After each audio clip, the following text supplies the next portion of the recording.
Sir, 23. 23. Swagata Sil from Tripura. Yes, sir.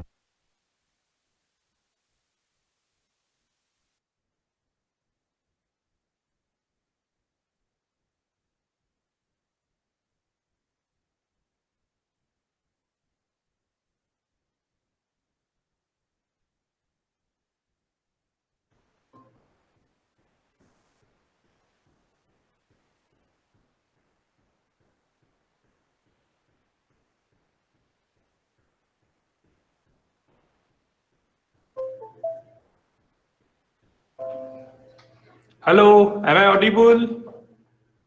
Yes, sir. Okay. Yes, sir. So CR Jaluki is there or not? No, sir.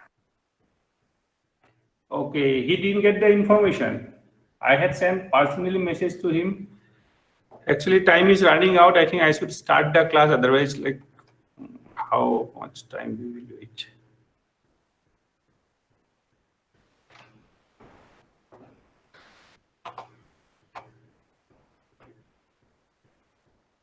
We will wait for 2 to 3 minutes more. I will start the class from 11:20.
So hello everybody.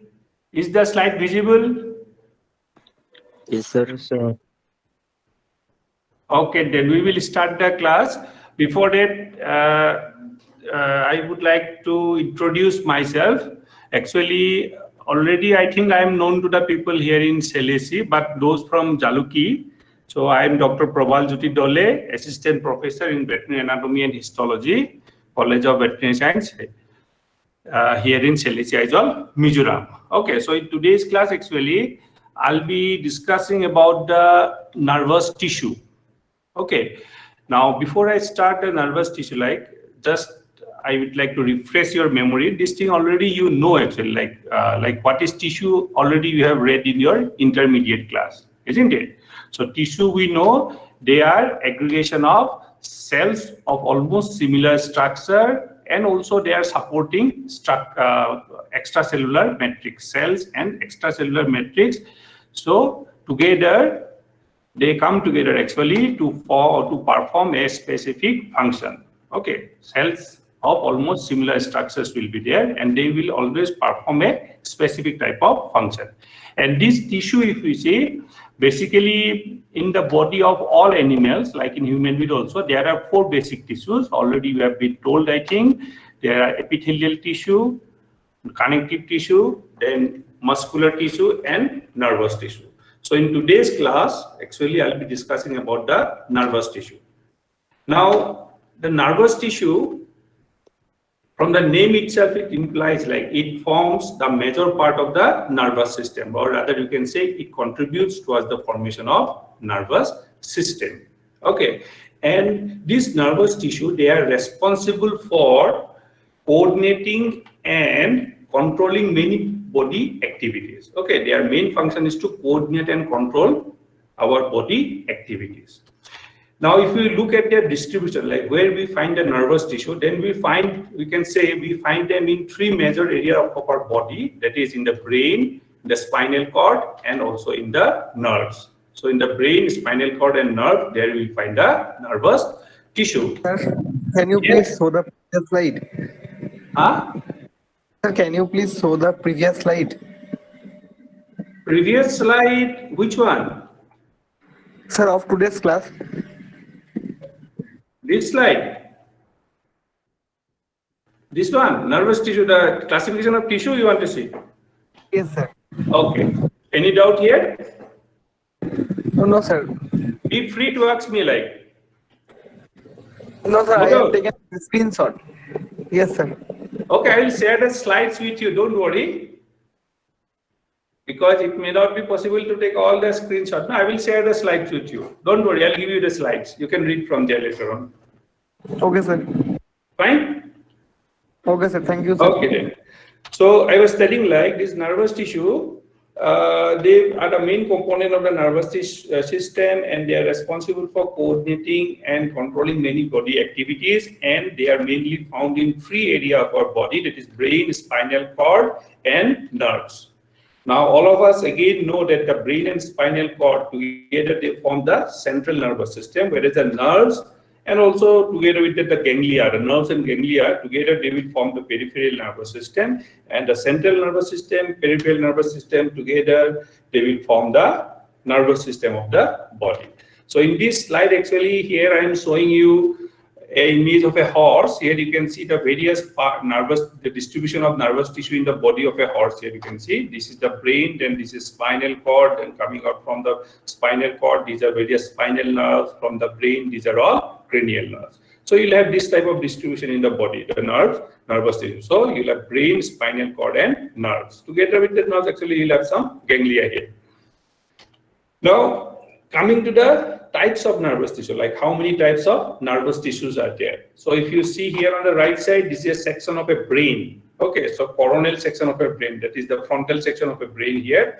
Then this is a section of spinal cord on the lower side.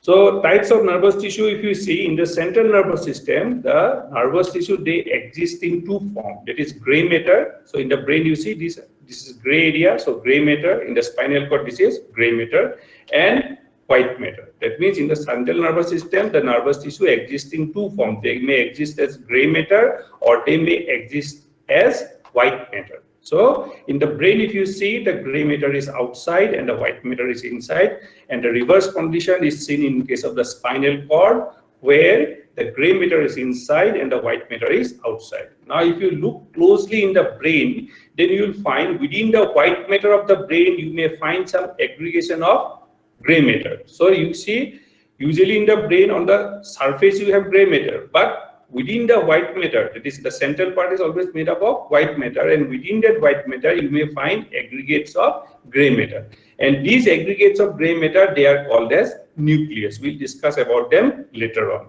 Okay, so just remember, in the central nervous system the nervous tissue exists either as gray matter or they may exist as white matter. Whereas, okay, now the gray matter, if you see the gray matter, they have more cell bodies and less myelinated fibers. Okay, whereas the white matter, if you see, they have more myelinated fiber and less cell bodies. This is important because you see the white color of the gray matter. It is mainly because of the myelin. Okay, so this myelin, this is lipid layer. Because of this myelin, actually, the central part here of the brain or the peripheral part of the spinal cord, they appear white in color. The white coloration of the white matter is mainly because of the myelin. So in the gray matter, they appear gray in color because the amount of myelin is less here. So as the amount of myelin is less, so it will appear gray in color. Where the myelin is more, it will appear gray in color. Now in the peripheral nervous system, if you see the nervous tissue, they exist in two forms. One is nerve. So here if you see, this is a nerve. This is actually here if you see, this is a spinal cord. So in the spinal cord, if you see, So this one is the dorsal root fiber. This is ventral root fiber. Both the root fiber, they have come together and they got mixed up here. So this is a mixed nerve that in turn will divide into a dorsal primary branch and a ventral primary branch. Okay, so these are mixed spinal nerve. So I was telling, in the peripheral nervous system, the nervous tissue, they exist as nerve. So this is a nerve. They will exist as nerve, and also they may exist as ganglia. That means you find them in two forms, as nerves and as ganglia. So this is a ganglia. Now nerve, all of us know what is a nerve. Nerve is bundles of nerve fibers. Okay. When large number of nerve fibers means the cytoplasmic process of the neurons, those are called as nerve fiber. Predominantly they are axons. Okay, so bundles of nerve fiber will, you can say nerve fiber will come together to form some particular nerves. Whereas what is a ganglia now? It is very important, you have to remember, ganglia is aggregation of neuronal cell bodies outside the CNS. CNS means what? Brain and spinal cord. So we know in the brain and spinal cord, like in the brain, the neuronal cell bodies are mainly located in the gray area. Similarly, in the spinal cord, the neuronal cell bodies are mainly found in these gray areas. But if aggregation of neuronal cell bodies, that is neuronal cell bodies, are found outside the CNS, that is outside the brain and spinal cord. Okay, groups of neuronal cell bodies outside the brain and spinal cord will be called as what? Ganglia. So try to remember this definition for ganglia. Ganglia is what? Aggregation of neuronal cell bodies outside the CNS. So in the CNS, the neuronal cell bodies are always located where? They are always located in the gray matter. Okay.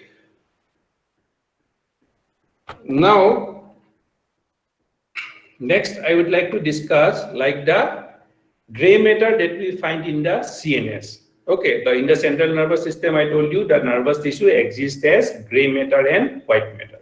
Now, the gray matter of the central nervous system, that is the brain and spinal cord, if you see their characteristic, then you will find this gray matter of the brain, they are mainly found in the cerebral cortex. That means this peripheral gray matter that you see here, so this is called as cerebral cortex. So gray matter is mainly found in the cerebral cortex of the brain, and also they are found in the nucleuses. So I told you, this aggregation of gray matter you can see in the central part. So these are nucleus. So in the brain, gray matter are found mainly in two areas, that is the cerebral cortex and nucleus.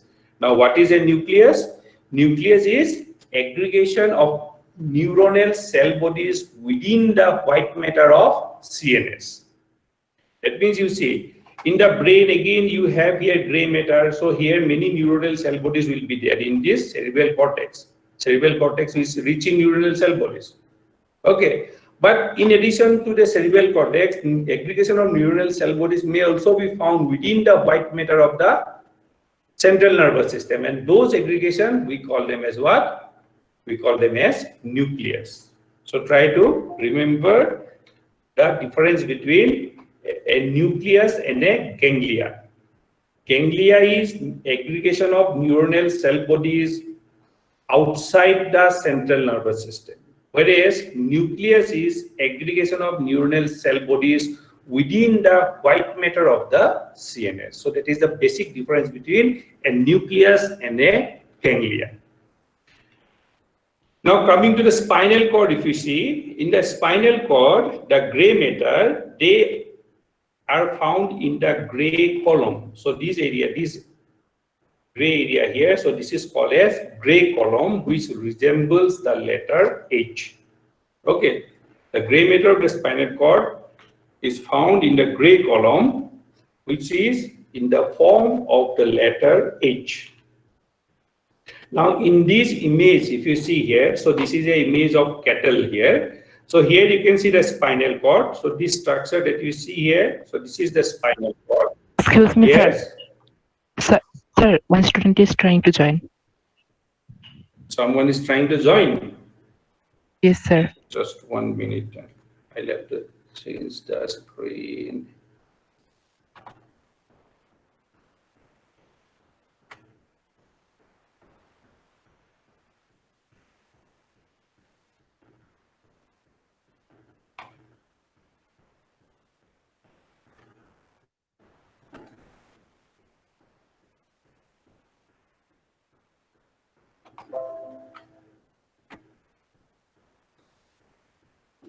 Okay, the slide is visible now. Yes, sir. Okay, so here I was showing the distribution of the, you can say the nervous tissue in the body. Now, if you see here, this is the spinal cord on the top, and here arising from the spinal nerve, this yellow structure that we see, these are all nerves. Okay, so in the peripheral nervous system, I told you, the nervous tissue, they are found in the nerves. This means these yellow color structures are nerve, and they are also found in ganglia. Now, if you see here, these are ganglia. You see, I'm encircling few, but you can see many ganglia. So these are all ganglia. You can see. Similarly, this is a ganglia. This is another large ganglia. This is called as the stellate ganglia. Okay, so this type of ganglia will be there. That means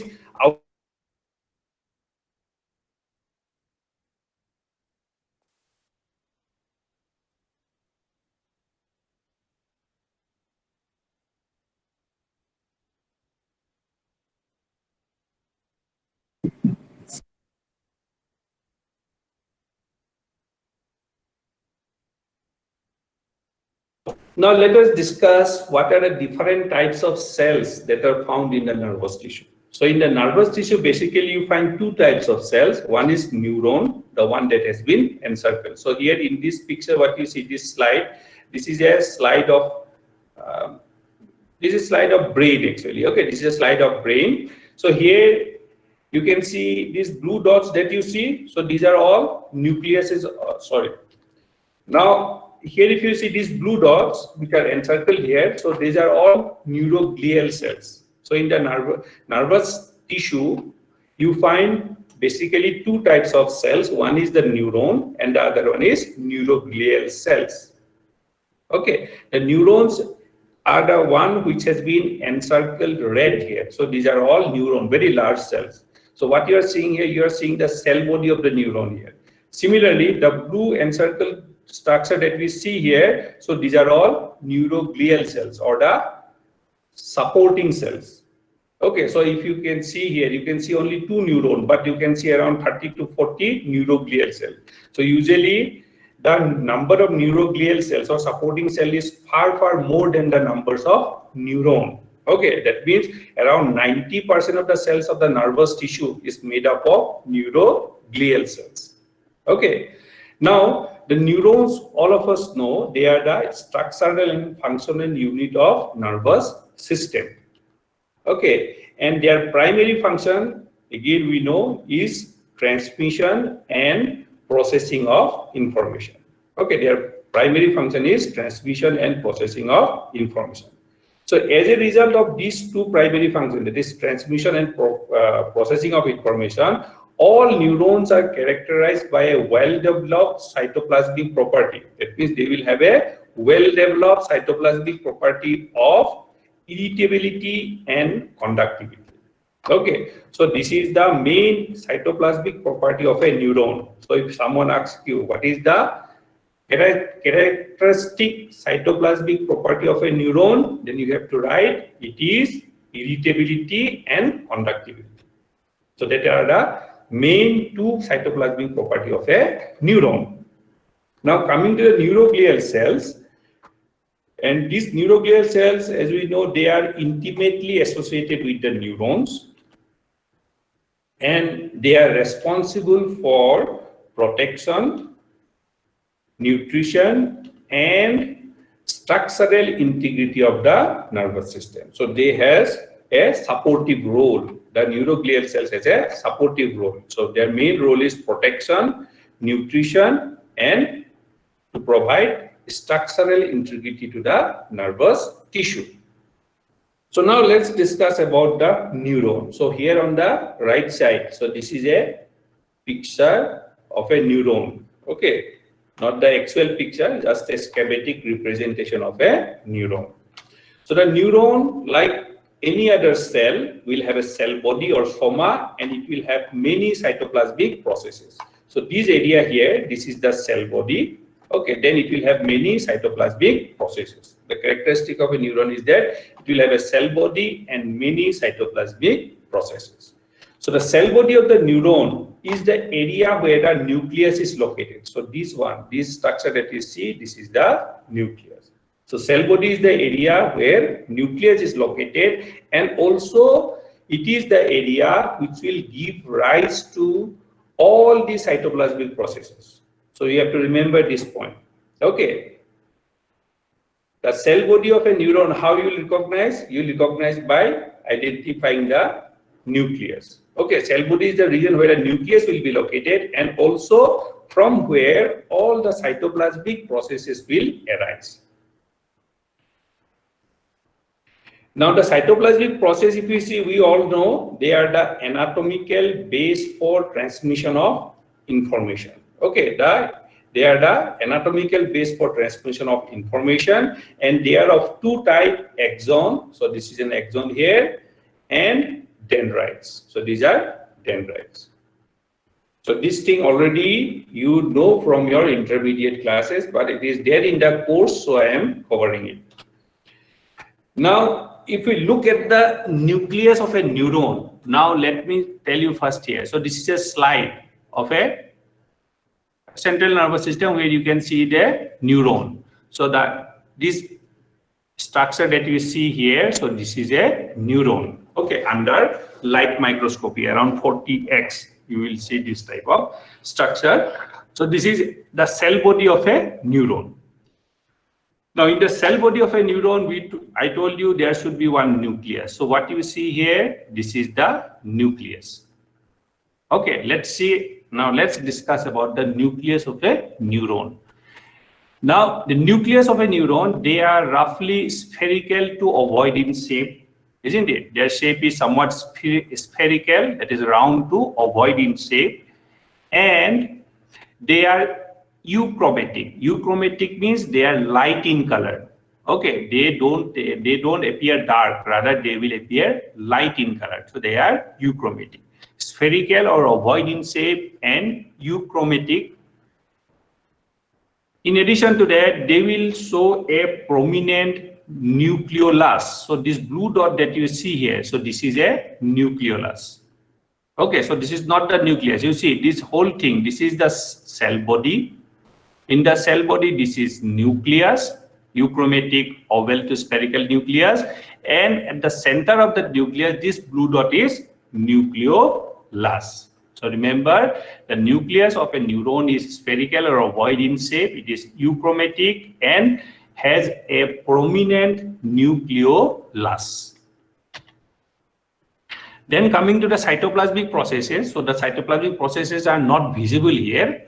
So if you under electron microscopy, actually they are more visible. So here, just for your knowledge, I am saying the cytoplasmic process, if you see, they are rich in rough endoplasmic reticulum, free ribosomes, polyribosomes, then Golgi bodies or Golgi apparatus, microtubules, neurofilaments, and mitochondria. So the cytoplasm of a neuron, they are rich in these organelles.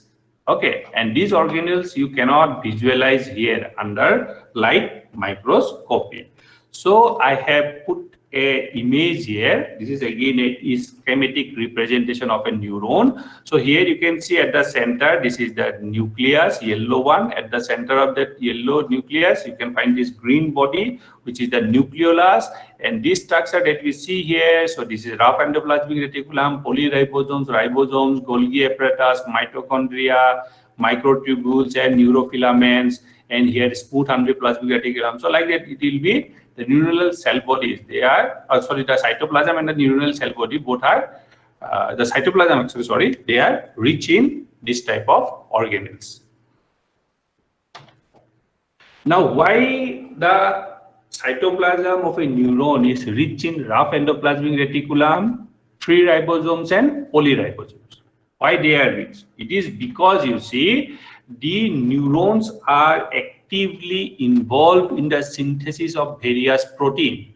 Okay, so some of the neurons they will produce, or all of the neurons they produce structural proteins like structural protein for the microtubules and neurofilament.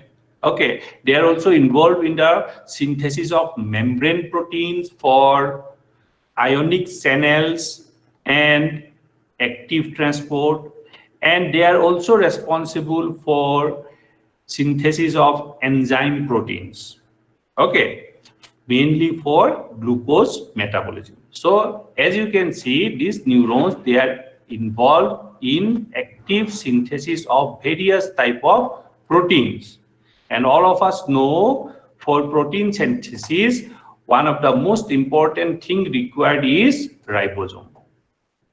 Okay, so as the neurons are actively involved in the process of protein synthesis, that's why their cytoplasm is rich in ribosomes. And these ribosomes, they may be in the form of free ribosomes scattered here and there, or they may form clusters to form polyribosomes, or they may remain attached to some membranous structure to form rough endoplasmic reticulum. That means all these three structures have ribosomes in them, and those ribosomes are actually responsible for synthesis of structural proteins for the microtubule and neurofilament, because this microtubule and neurofilament they are part of the cytoskeleton. That means they are responsible for giving the particular shape to the neuron.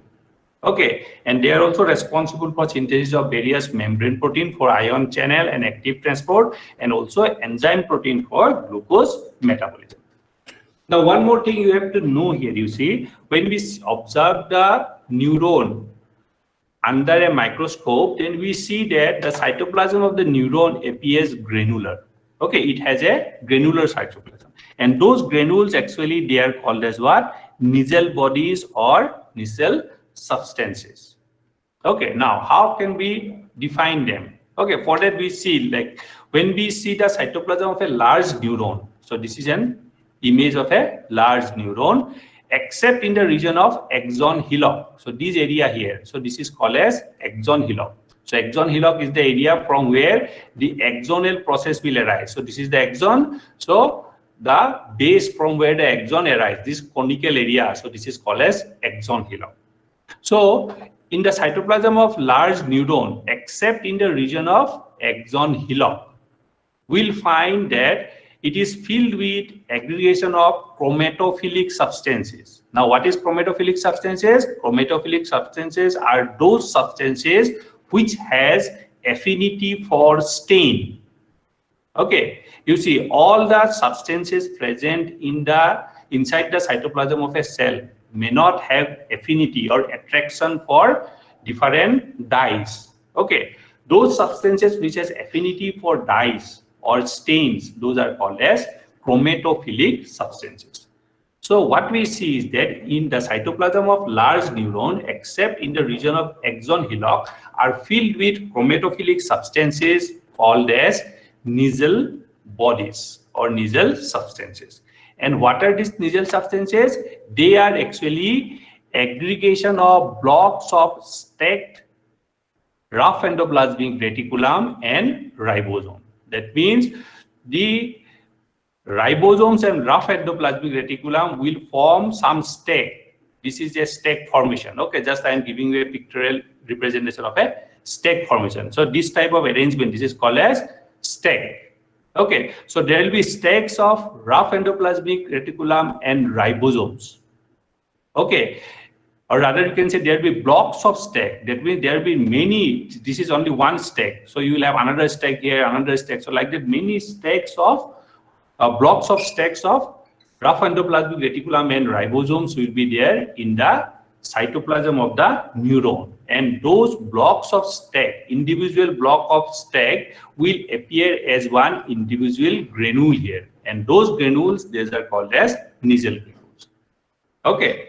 So it is again very, very important from examination point of view, because questions are being asked like what is Nigel substances or Nigel bodies. So you have to remember Nigel substance or Nigel bodies are nothing. Those are aggregation of rough endoplasmic reticulum and ribosome. That means these rough endoplasmic reticulum and ribosomes of the neuron, they will aggregate and they will form some blocks. Okay, and this block will appear as some chromatophilic granules in the cytoplasm of the neuron, except in the axon hillock. Okay, so that is about the Nigel bodies or Nigel substances. So here in this image, again, this is a slide of neuron. Now this is the neuronal cell body.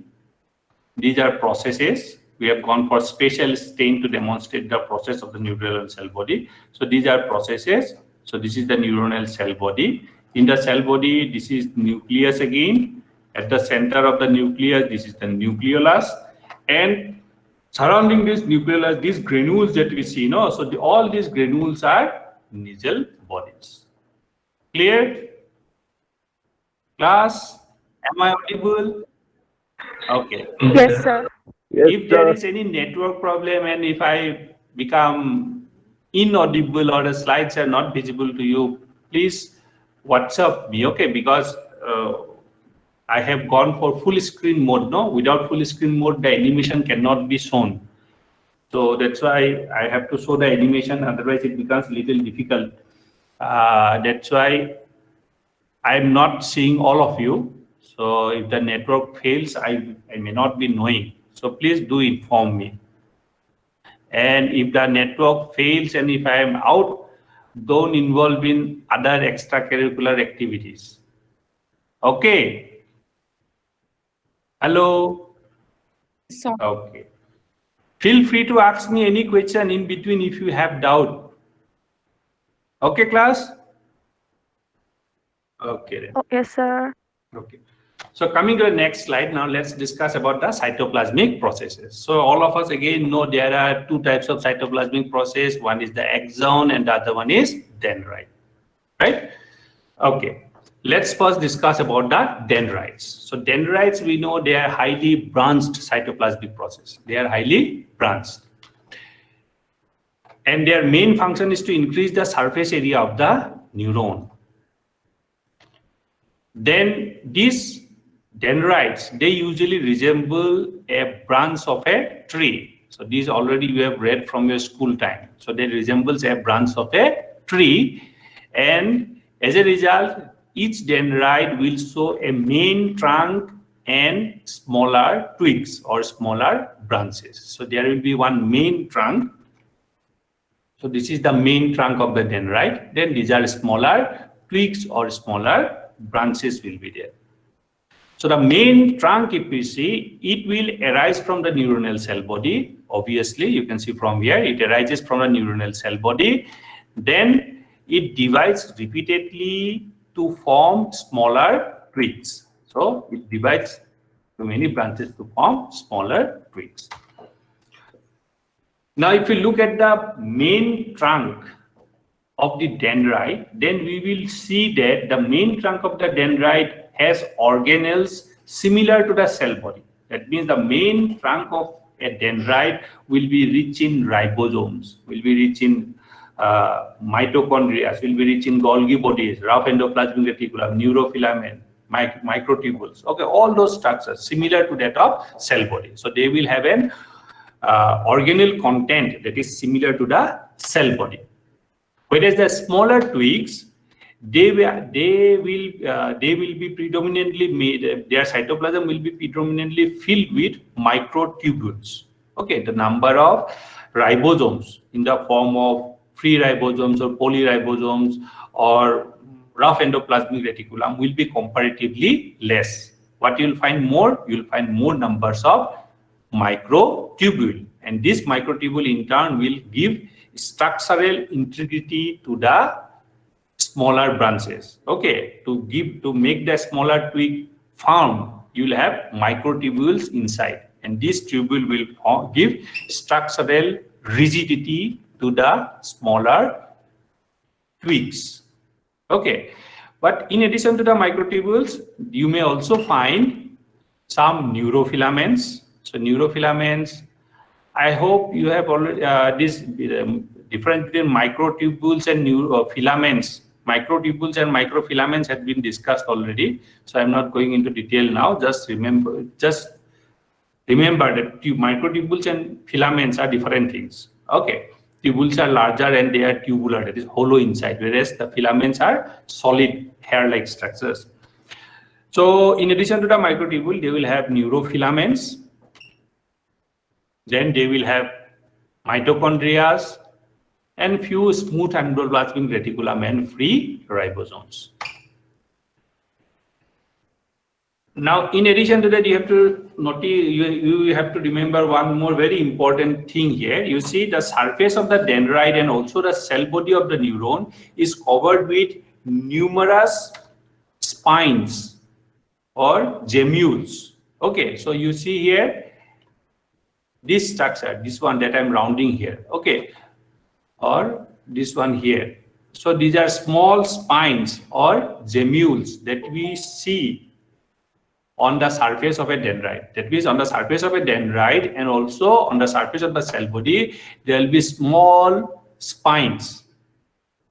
Okay, on the surface of the dendrite and on the surface of the cell body, there will be small spines, and those spines are they actually serves as the point of synaptic connection with the axon. You already know in neurons, like the axon usually comes and unites with the dendrite or with the cell body to form various types of synapse. Okay, so that synapse cannot take place anywhere on the surface of the dendrite or anywhere on the cell body. There are particular spots. Okay, and those spots are always designated by some projection or by some spines. Okay, that's why wherever synapse can take place, those points on the surface of the cell body or dendrites are always represented by small projection or spines. Okay, so that's why remember on the surface of the dendrite, you may have small spines for synaptic connection with axon. So let's see or discuss about the axon. So this is the axon, as you can see, this large branch, large process here. So the axons, they are very long cytoplasmic processes and they arises from the axon hillock. So this area here, so this is axon hillock. So they will arise from the axon hillock. And this axon hillock, if you see, they are conical. That means they are triangular in shape. And they are devoid of nasal bodies. So these I have already told. So these black dots that you see here, so these are nasal bodies. And here on the axon hillock, this area is devoid of nasal bodies. Now most of the axons are unbranched. So here you can see this is an axon which is unbranched. So most of the axons are unbranched, but few may occasionally show collateral branches. They may show branches. Now, if you see in this neuron, you can see here, this is a collateral branch. So this is the main trunk of the axon. Okay, and from this main trunk, these are collateral branches. So this type of collateral branches, they are rarely seen. That's why most of the new axons are unbranched, but few of them may occasionally show collateral branches. Okay, that means branch type of axon are rarely seen. But you see, in all axons, here, the terminal part of all axons, if you see, they will show multiple branches. That means, you see, if a branch arises from here, so this type of branches, they will be called as collateral branches. Okay, so when I say axon are usually unbranched, that means they do not have collateral branches.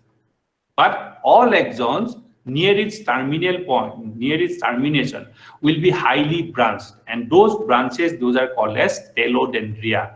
So this is a telodendria. Okay, so these are all telodendric branches. Okay, so we can say that axons are not exclusively unbranched. Rather, you can say they do not show collateral branches. This type of collateral branches they do not show, but they will always show terminal branches, and those terminal branches are called as what? telodendria. Telodendrias are the terminal branches of an axon. Okay, now if you look at a terminal branch, then you see all these terminal branches, they have some bulb-like projections here. Okay, and these bulb-like projections, so these are called as terminal bulbs. Okay, so you have to remember, please remember this point, the terminal bulbs, because later on when we discuss about the synapse, then this term, that terminal or pre-terminal bulbs will again come. Okay, so you should remember where they are located and how they look like. So at the end of each terminal telodendria, there will be one bulb-like projection, and that bulb-like projection is called as what? Terminal bulbs. So all axons will show terminal bulbs, telodendria and terminal bulbs, but occasionally or rarely they will show collateral branches. Now, in addition to that, the axons, they are rich in microtubules and microfilament. So these microtubules and microfilaments, they are mainly responsible for giving structural integrity or structural rigidity to the axon.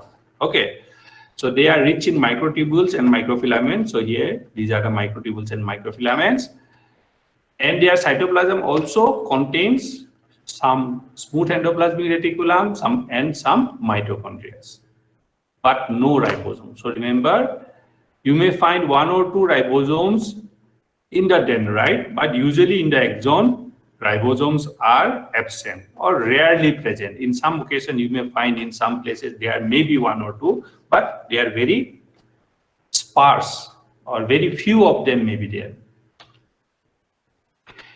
Again, you see the axons are of 2 types, all of us know. It may be myelinated, so this is a myelin. Okay, this yellow colored structure is the myelin. So their axons may be myelinated or they may be unmyelinated. So this is an unmyelinated axonal fibers.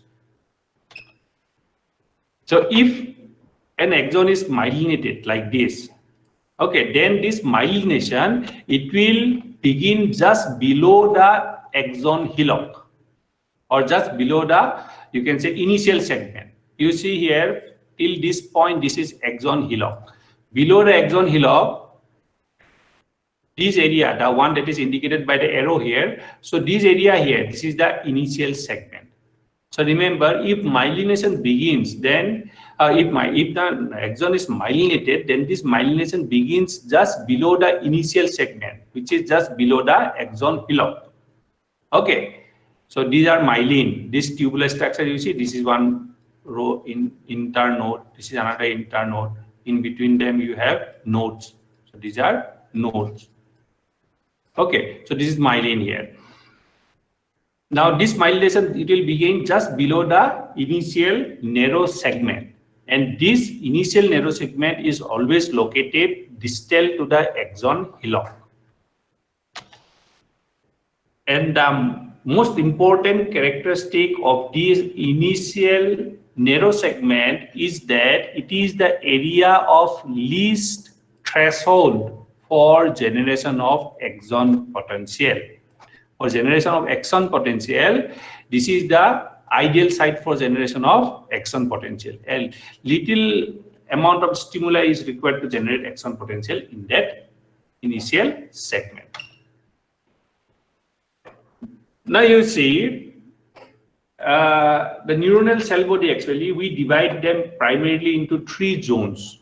Okay, now why we divide them into primary 3 zones? Because you see, the main characteristic of a neuron is to get excited by a stimuli, then to conduct and transmit that excitement to other cell. So that is the main characteristic of a neuron. So one stimuli will come, then the neuron will get excited, and that excitement will be conducted and then transmitted to another cell. Okay, so that is the characteristic of a neuron or function of a neuron. Now, because of these 3 characteristic functions, now we divide the neuron into 3 zones. Okay, and these 3 zones namely are dendritic zone. So this area, this is the dendritic zone. So dendritic zone is the area which receives the input or excitation. Okay. So dendritic zone, usually they have dendrites, but you see that some axon may come and form synapse here on the body also. Okay, so this body, it is also a part of dendritic zones. That means dendritic zones and dendrites are two different things. Dendritic zone is the area of the neuron which receives the input or excitation.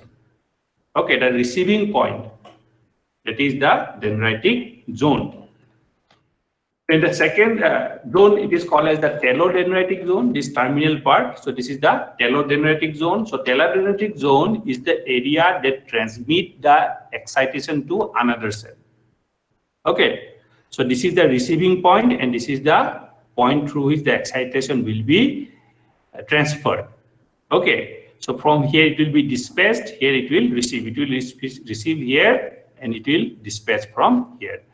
Okay, so the area from where the stimuli will be sent away from the cell, so that is the telodendritic.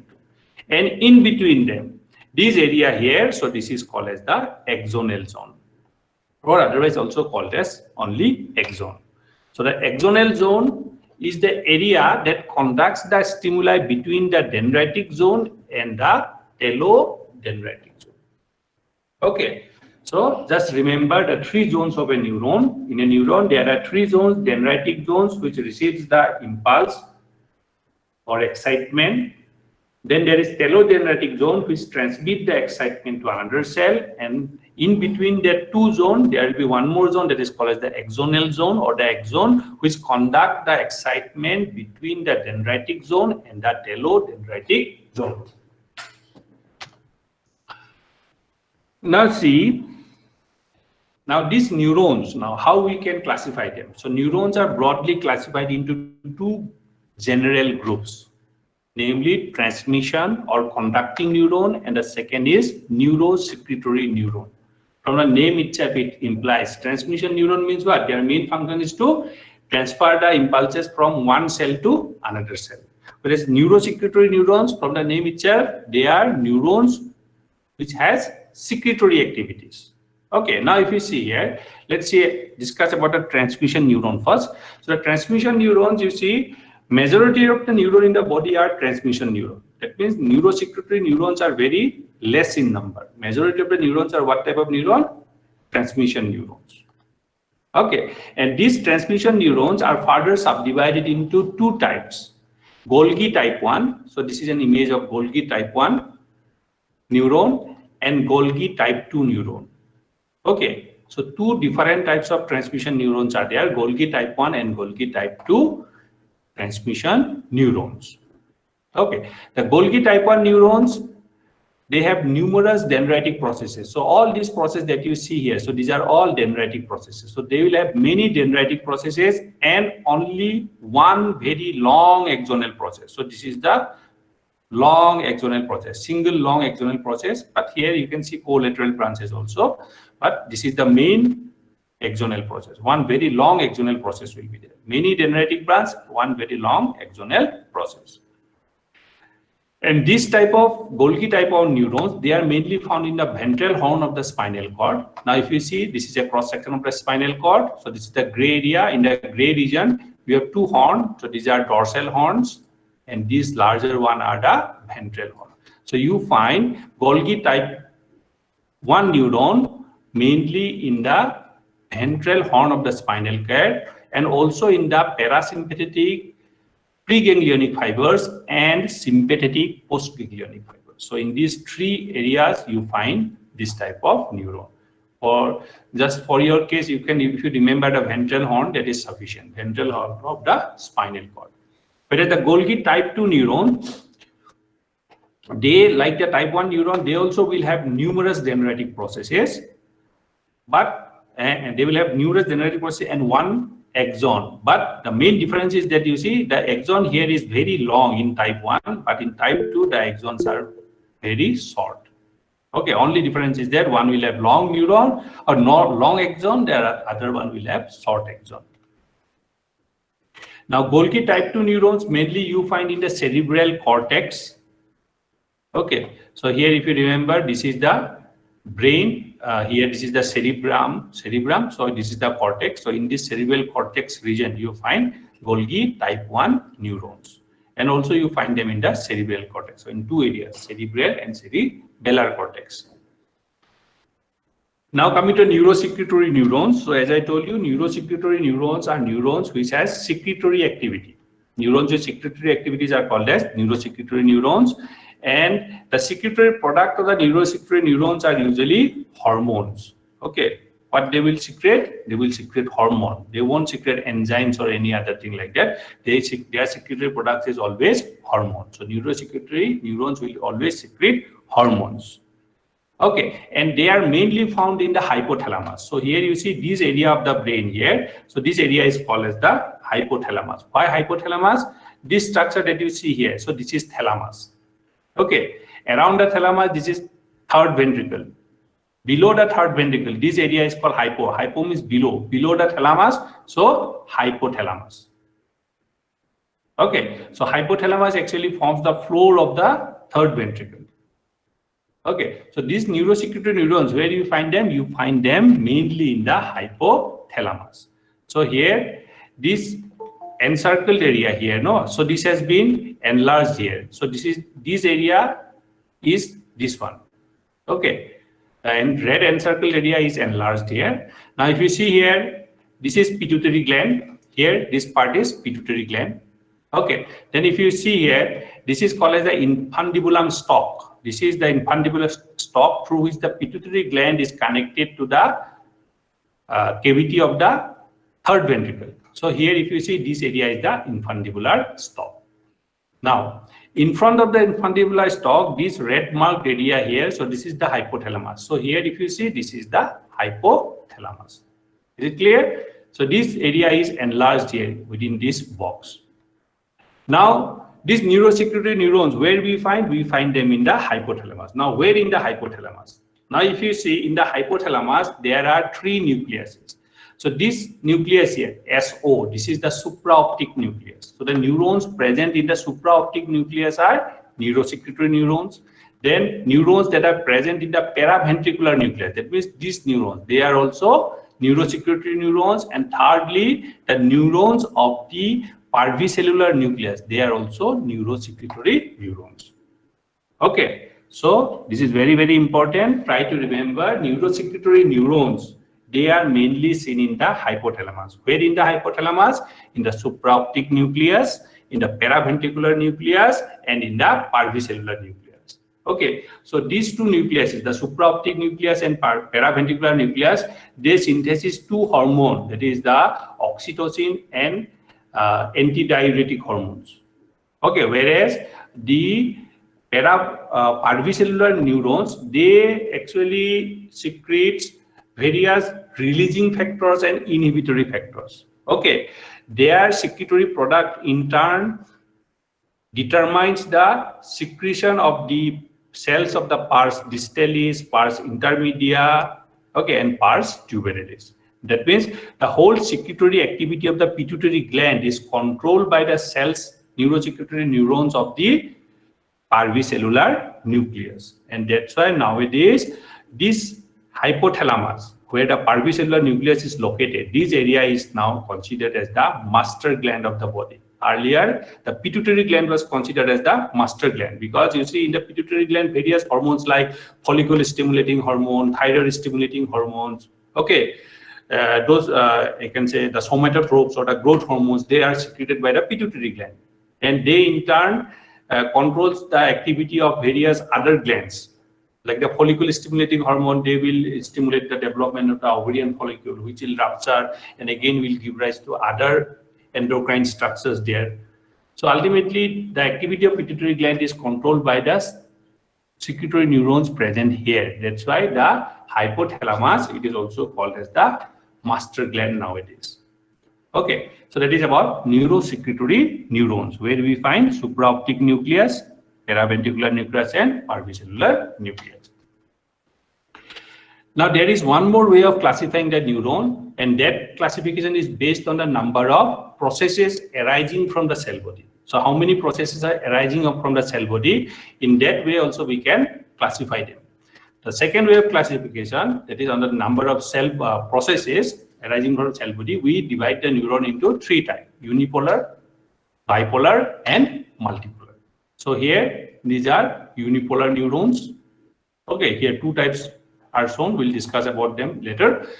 Then we have bipolar neuron here, 2 processes. This is the cell body, 1 process this side, another process here. So 2 processes from the cell body, bipolar. This is a multipolar because this is the cell body. From here in numerous processes, 1, 2, 3, 4, 5, 6, 7 processes are arising. So this is a multipolar neuron. So based on the number of processes, we have unipolar, bipolar, and multipolar.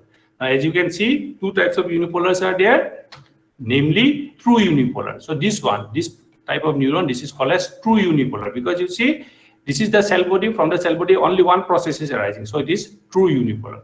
Whereas the other one, if you see, it is a pseudo unipolar. So this is a pseudo unipolar. So you can see 2 processes, one here, another here. But these 2 processes are fused here. Okay. So this type of neurons, they are called as pseudo unipolar. So let's discuss about them one by one. So the main difference between a true unipolar neuron and a pseudo unipolar neuron, you see, 2 neurons are there. This is true unipolar. This is pseudo unipolar. Now, true unipolar neurons, they will have 1 axon and 1. They will have 1 axon but no dendrite. Okay, so there is no dendrite. This is a cell body, 1 only process arising, and that process is what? It is an axonal process. And these true unipolar neurons, they are very rare. Okay, and they are not at all seen in adult. In adult, you will not see any true unipolar neuron, but they are seen only in early fetal life. That means, you see, this true unipolar neuron actually, they will later on develop into either a bipolar neuron or a multipolar neuron, or they will become a pseudo unipolar neuron. Okay, so in the early stage of development, all neurons will be true unipolar neuron. Later on, dendritic process will arise from here. If only 1 dendritic process arises, it will become bipolar. If many arises, it will become multipolar. So all neurons at its initial stage are unipolar. Okay, that's why you find this type of neuron only in early fetal life, not in adult life.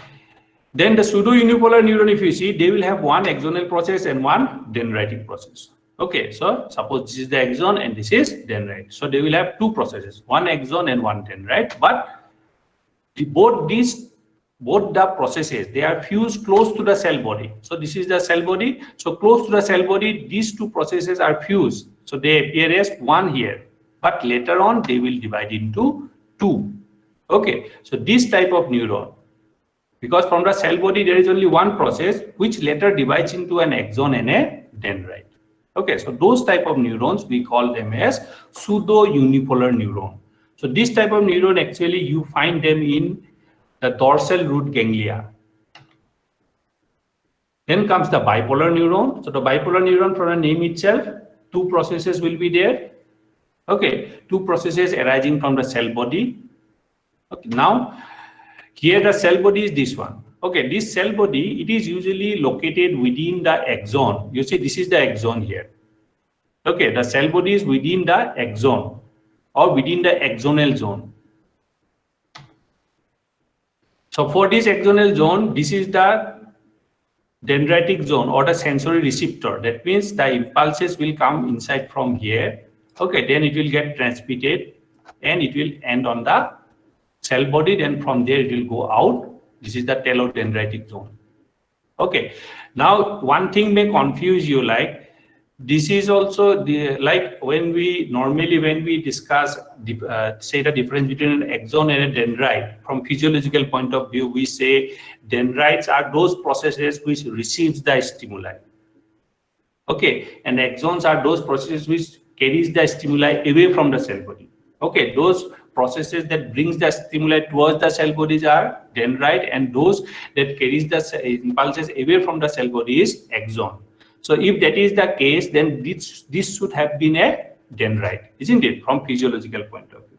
But when we say axon here, particularly in this class, I am saying from the anatomical point of view. Okay, so from anatomical point of view, axon means what? They are single large processes which are usually unbranched, right? Which may be myelinated or which may be non-myelinated. So this process, this is single and unbranched. It is not resembling a branching tree, isn't it? So this, from anatomical point of view, this is not an dendrite. But from physiological point of view, as it is carrying the impulses towards the cell body, so it may be also called as a dendrite. But as this is anatomy class, so I'll go from the anatomical point of view. That's why I am saying the cell body here, it is located within the axonal zone. Axonal zone in the sense from its morphology. Okay, single unbranched process is there on either side, and that is also myelinated. Okay, so the cell body is located within the axonal zone. And this type of bipolar neurons, where we find them, their distribution, if we see, they are found in the olfactory mucosa, that is in the nasal cavity, that is responsible for the sense of smell. There you'll find bipolar neurons. You may find them in the internal ear, where in the internal ear, you will find them in the cochlear ganglia, that is the ganglia, that is the neuron which are responsible for the sensation of sound, for hearing sensation. Cochlea is for hearing. And also in the vestibular ganglia is mainly for balance. Okay, in addition to that, you also find them in the eye also. So you can find them in the nose, in the ear, internal ear, and also in the eye. Coming to multipolar neuron, so what you see here, this is the multipolar neuron here. So here, this is the dendritic zone. Okay, cell body, dendritic process. So this is the area that receives the impulse, so dendritic zone, then axonal zone, and telodendritic zone.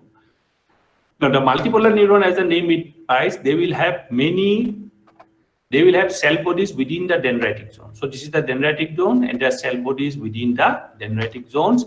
And from the cell body, this cell body will give rise to multiple dendritic processes and one axon and multiple dendritic processes. So try to remember, or like when you are being asked to define between a bipolar, define a bipolar neuron, multipolar neuron, don't forget to mention this point. This point is very, very important. Where the cell body is located. In bipolar neuron, the cell body is located within the axonal zone. Whereas in multipolar neuron, the cell body is located in the dendritic zone. Am I clear? Hello, class. Please response. Okay. So Yes, sir. defining a multipolar bipolar neuron, don't forget to mention this point. Don't write it as the multipolar neuron will have many processes or many dendritic processes, one axonal process. So that answer will be half. Okay. To get full mark, we'll have to write where the cell body is located. So that is very, very important. Right. Okay. So they will have only one axonal process and multiple dendritic processes. Now their distribution, like where they are found in major part of the body. Okay, almost all of the neurons of the central nervous system, that is the neurons of that we find in the cerebral cortex, cerebellar cortex, and the spinal cord, the gray column of the spinal cord. So those all neurons, most of the neurons present inside the central nervous system are multipolar neurons. Okay, in addition to that, they are also found in the autonomic ganglia. Okay, these are the two areas where you find them. Now the next part that I'm going to discuss is the synapse. So here you see synapse already, I think you have been discussed in physiology, but still I'll discuss briefly about it. So the synapse, you know, they are specialized junction through which neurons communicate with its target cell. They are specialized junctions through which neurons communicate with their target cells. Now, according to mode of transmission of signal, these synapses can be divided into two types: electrical synapse and chemical synapse. Okay, the electrical synapse, they are less common in mammal. So in larger mammals, we don't find these electrical synapse. Usually they are seen mainly in fishes and invertebrates. So under electron microscopy, if we observe an electrical synapse, then we find that they resembles a gap junction. So different junctions are there: gap junctions, desmosomes, hemidesmosomes, isn't it? Tight junctions, zonula occludent, zonula adherent, all have been discussed already, so I'm not going into detail. Just to remember, all electrical synapses are what? They are gap junctions. And as they are gap junctions, these electrical synapse, they permit transfer of ion between neuron and target cell. So ion is being transferred. That means ion means what? It is charge carrying particle. So it is electrical in nature. Okay, as there is ion, so it is electrical in nature. So electrical synapse. Then in addition to here, actually you see, in addition to electrical synapse and chemical synapse, there is one more type of synapse which produces gas, that is nitric oxide. Okay, so you can, in some book you may they may say according to mode of transmission there may be 3 types of synapse: electrical, chemical, and gaseous also. So that's why, but usually this type of gaseous type of synapse, in most book you will not find this type of classification. But for your information only, I am saying that it's not necessary that only ions or some chemicals will be transferred from one neuron to its target cell. Okay, gas may also be transferred from one neuron to its target cell. Okay, so there may be synapse which may produce gas like nitric oxide. So gaseous synapse may also be there. But conventionally, only these 2 type of classification of synapse according to mode of transmission is recognized. That is electrical synapse and chemical synapse. Now coming to the chemical synapse. Now chemical synapse, they are the most common type of synapse seen in case of mammal. Okay, and here the neuron communicates with its target cell, which may be another neuron or maybe a muscle cell or maybe some glandular epithelial cell, whatever type of target cell it may be. Okay, the neuron will communicate with them with the help of neurotransmitters. That means the neuron will release neurotransmitter molecules. Okay, so neurotransmitter molecules are some chemical compound. Okay, they may be amino acids or they may be polypeptides, or they may be catecholamines. So different types of chemicals are released. So that's why this type of neurons, synapse, they are called as chemical synapse. So remember, in electrical synapse, ion is transferred from the neuron to its target cell, whereas in chemical synapse, what will be transferred? Neurotransmitters molecule will be transferred from the neuron to its target cell. Okay, now these neurotransmitter molecules, they may be amino acids like glutamate or glycine, or they may be peptide, or they may be monoamides. Okay, peptide, if you see, peptides may be like somatostatin, and monoamides, if you see, they may be like serotonin, dopamine, and norepinephrine. Okay, so these are all monoamides. So this thing from examination point of view, not so important right now. Later on, when you will study pharmacology, you will be reading in detail about them. For the time being, you just remember electrical synapse will transfer ion from the neuron to the target cell, whereas chemical synapse will transfer neurotransmitters from the neuron to the target cell. Whereas there are some other types of synapse also which may transfer gas from the neuron to the target cell. Okay, gas may be nitric oxide. So types of neurotransmitter, this classification, it's not so important, just for your knowledge I'm giving you here. Now components of a synapse. Okay, what are the 3 parts or 3 components of a synapse? So in a synapse, there are 3 components. One is called as the presynaptic membranous element. Okay, so this presynaptic membranous element, it will be always provided by the, it is always formed in the telodendritic bulb. Okay, you see here. So this is the axon. The axon near its terminal will divide into smaller branches. So these are called as telodendria. Okay, and telodendria in turn will have some bulbs here, or some buds will be there, and those buds are called as telodendric buds. So presynaptic membranous element is always provided by the telodendric buds. Then the second component of a synapse is called as the synaptic cleft. So this gap here, so this is the synaptic cleft. And the third component is called as the postsynaptic membranous element. So this postsynaptic membranous element is always derived from the target cell. Okay, so this target cell may be any type of cell. It may be a neuron, muscle cell, or any other type of cells may be there. So 3 components of a synapse are there. Presynaptic membranous element, which will be derived from the telodendric buds. Synaptic cleft is a gap between them. and postsynaptic membranous element will be always derived from the target cell. As I told, presynaptic membranous element derived from terminal bulb.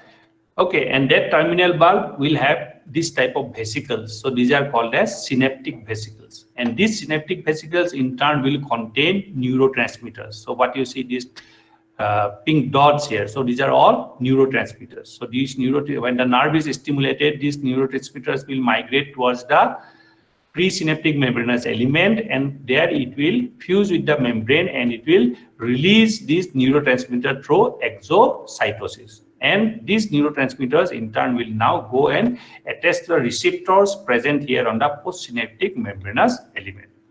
So presynaptic membranous element will arise from the terminal bulb and will have synaptic vesicle containing neurotransmitters.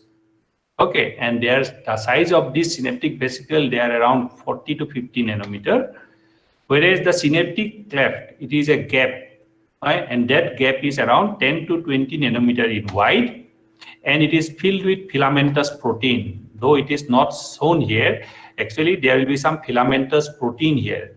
Okay, some protein which are arranged just like a filament this way. Okay, and they will act as an anchor. Otherwise, this part will move to some other area, this may move to some other area, isn't it? To hold them together, you will have some filamentous protein here. So synaptic cleft are gap of around 10 to 20 nanometer wide, and they are filled with filamentous protein, which acts as an anchor between the presynaptic element and the postsynaptic membranous element. Whereas the postsynaptic membranous element, as I told, they are formed by the plasma membrane of the target cell, and they are characterized by presence of many receptors. So they will have many receptors, and each receptor, now these neurotransmitters that are released from the synaptic vesicle will be accepted by the receptors. Okay, that in turn will lead to depolarization or hyperpolarization of the target cell membrane. Now, according to the target cells, the synapse may be of different types. Like the target cell, as I told you, they may be neuron, or they may be skeletal muscles, or they may be smooth muscles, or they may be secretory epithelium. Okay, the target cell of a synapse may be neuron, skeletal muscle, smooth muscle, or secretory epithelium, or any other type of cell. Now, if the target cell is a neuron, then that type of synapse are called as interneuronal chemical synapse. Whereas if the target cell is a skeletal muscle, smooth muscle, or secretory epithelium, then that type of synapse is called usually they have a general term that is called as nerve ending. Okay, so nerve ending are also a type of synapse. So interneuronal synapse, that is the synapse between two neurons, are always chemical in nature. Okay, so interneuronal chemical synapse, they are type of chemical synapse where one neuron influences the excitability of another neuron, and and that influence is done by the release of neurotransmitters. Now, type of interneuronal synapse, as I told again, most of the interneuronal synapses are between the telodendritic bulb of one neuron and the dendritic region of another neuron. Now, most common interneuronal synapses are of two types, that is exodendritic synapse and exosomatic synapse. So here you see this is one axon, it is uniting with the dendrite. So this is an exodendritic synapse, and this is an exosomatic synapse. Okay, so most of the interneuronal synapse, that is the synapse formed between two neurons, are exodendritic or exosomatic. Okay, so exodendritic synapse is a synapse between an axon of one neuron and dendrite of another neuron. Similarly, the exosomatic synapse is a synapse between the axon of one neuron and body of another neuron.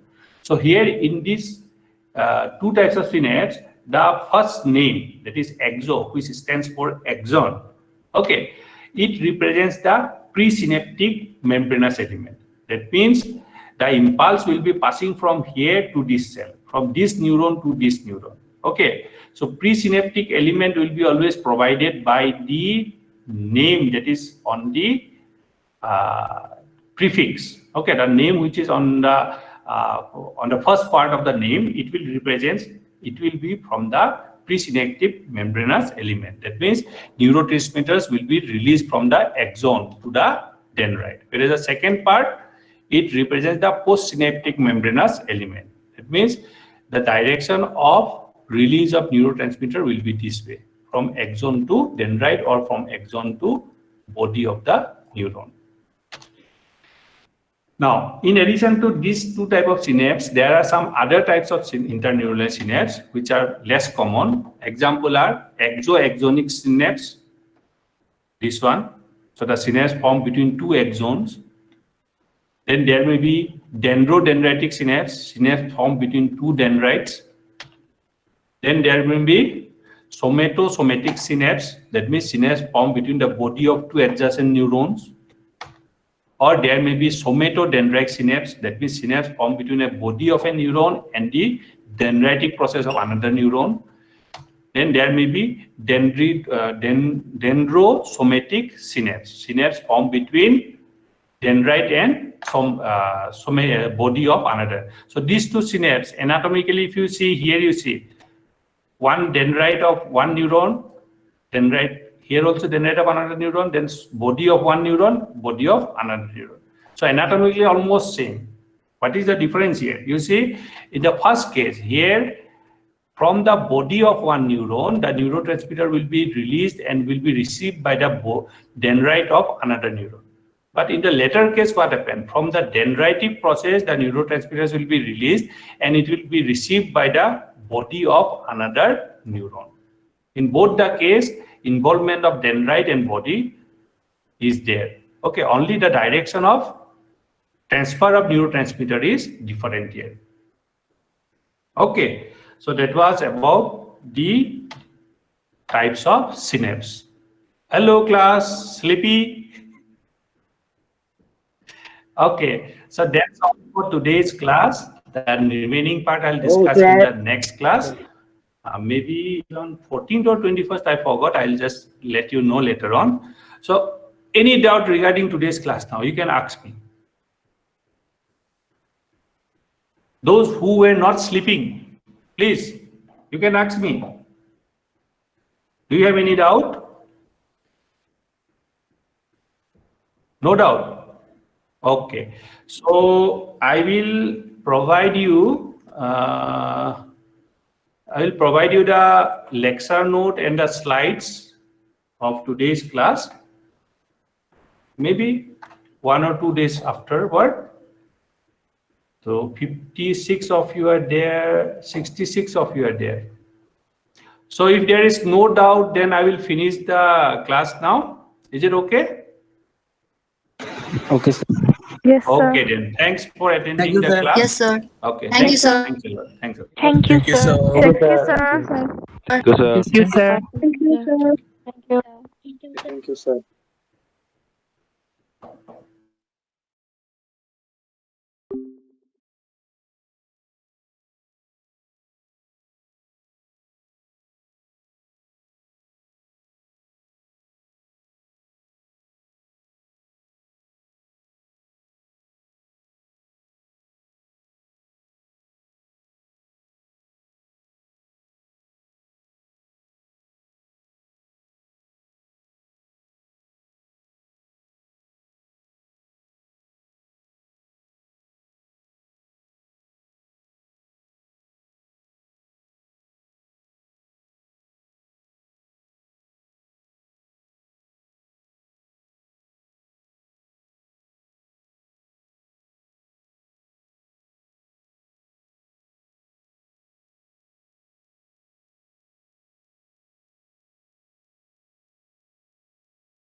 sir.